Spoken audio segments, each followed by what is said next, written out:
And welcome to Houston Newsmakers as we look at this aerial view of beautiful Rice University, first chartered as the William Marsh Rice Institute for the Advancement of Literature, Science, and Art. That was in 1891. Didn't open until 1912.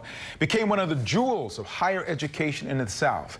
Many achievements through the years, but for the first 54, there were no blacks allowed, something that changed starting in 1964. Now Rice, a minority campus, continuing its tradition of academic excellence. Dr. Reginald Roche knows all about academic excellence. He is the Dean of the George R. Brown School of Engineering at Rice University. Starting July 1st, will become provost at Rice. That's pretty neat. Thank you very much. Good morning. Thank you for being here. Thanks for having me. So tell me about this. What have some of your goals been while you've been Dean at the School of Engineering, and how have they progressed going forward? Yeah, so I've been Dean for 2.5 years now, and it'll be 3 years when I take the provost position. A lot of my goals have been to try to figure out how we can get the different faculty to work together across departments, how we can work more across the city, work with the TMC, work with the various industries here, how we can raise the visibility of Rice. I mean, Rice is not just in Houston, which is very well known in Texas, but outside, around the country, and globally, trying to get a stronger global presence. So how did the job of provost kind of come into view? Was that something that you had your eyes on, or did it kind of surprise you a little bit when you had that opportunity? It surprised me a little bit. I was nominated, so once you're nominated, you're no longer surprised. You're clearly somebody that thinks that you can do the job. And then I went through the process. It was a national search. There were people from externally. There was a search firm, and went through the process and interviewed. And then shortly after the interview, I met with the president, and he told me that I was selected.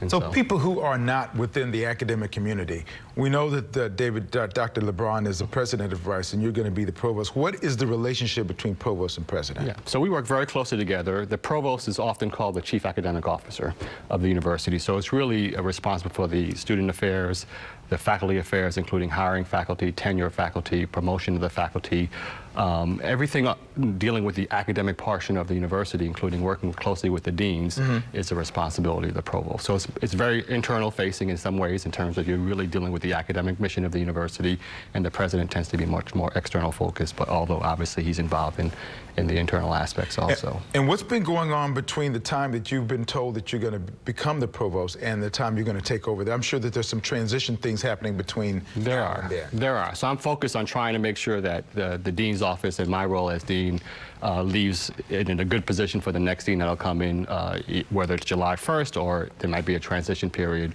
sometime this fall or January, but also trying to prepare myself so I can hit the ground running once I start in July 1. And really a lot of that has to do with meeting various parts of campus that I didn't interact with a lot before, including the humanities and the social sciences. We have a great, music school and a business school and architecture, and trying to get to know those aspects of campus as well as I can as I move into this new position. From the outside looking in, someone would say, man, this is a pretty rapid little ascension for you. You come in and 2 years later you're becoming a provost, and you're becoming provost at a university, the 9th provost, but the first African-American in that position. How does that impact you? I mean, in terms of, you can't ignore the fact that you're the first.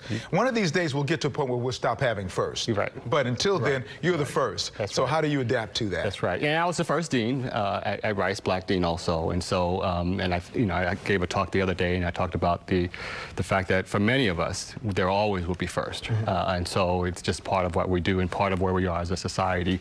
But the reality is, I need to do a good job. The bottom line is, I want to be the best provost, not the first black provost, really a great provost. That being said, it's obviously very historical given the context of the university and where it's come from its founding, to the fact that the first black graduate was, late 1960s, and now, 50 years later, we have a provost. And so it's very significant, and that's certainly something that we can't forget, how much society has changed, but as well how much the university has changed. This program's airing as we start Black History Month, and so it goes without saying that you're living Black history, actually, as you keep making these first, and we share some of that. Well, tell you a little bit off camera about some of the firsts. My firsts have not been anywhere close to the heights that you have been. And what I can assume is one of the pinnacles of your career. I say one of them because you never know what's going to happen after this, clearly going forward. What do you tell people as they aspire to do the kinds of things that you've done? You are an engineer by trade, basically. What do you tell people who have your skin color and are curious about what they're going to be able to do and how they can do that without being held back by anything that others may put upon them? Right. Yeah, I tell them, don't let anybody tell you can't do it. That's the first thing I tell them.